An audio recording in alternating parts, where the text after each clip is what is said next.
This is Dartmoor, an area of moorland in Devon, England, that covers almost 1,000 square kilometres.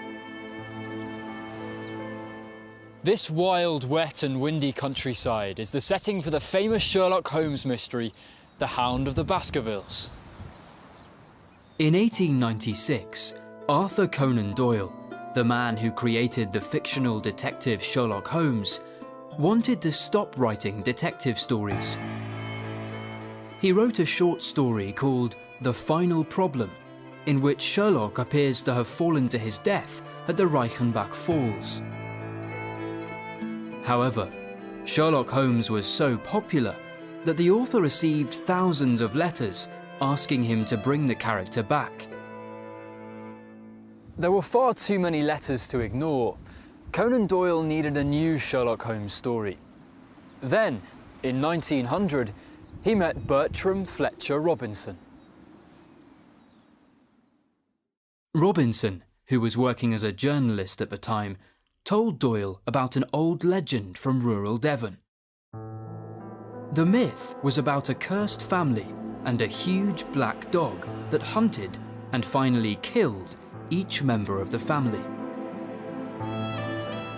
When Robinson introduced Doyle to the mysterious landscape of Dartmoor, the author knew he had found the setting for a brand new Sherlock Holmes adventure, The Hound of the Baskervilles. In the story, Holmes and his friend, Dr. Watson, investigate the murder of Sir Charles Baskerville. Sir Charles was apparently frightened to death by a huge dog, the Hound of the Baskervilles. If Holmes and Watson can solve the mystery of Sir Charles's murder, maybe they can save the life of his nephew, Sir Henry Baskerville. Dartmoor is a major character in the story too. These rocky hills, called tors, feature a lot. In this wild landscape, they are important landmarks.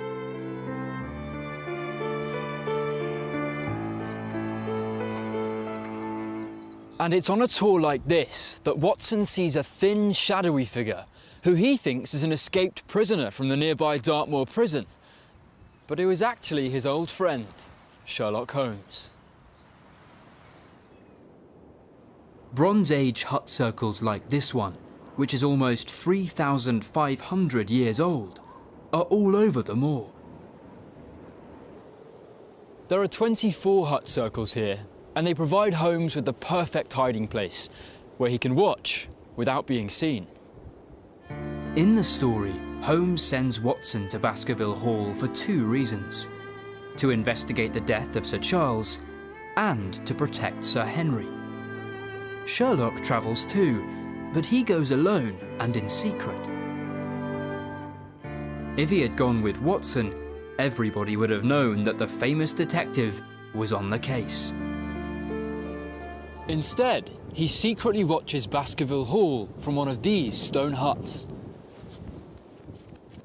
In the end, Holmes reveals himself to Watson.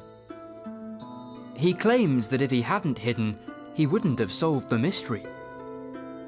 He explains that Sir Charles wasn't killed by a big black dog. He was actually murdered by... Well, if I told you that, it would ruin the mystery, wouldn't it? You'll have to read it for yourself.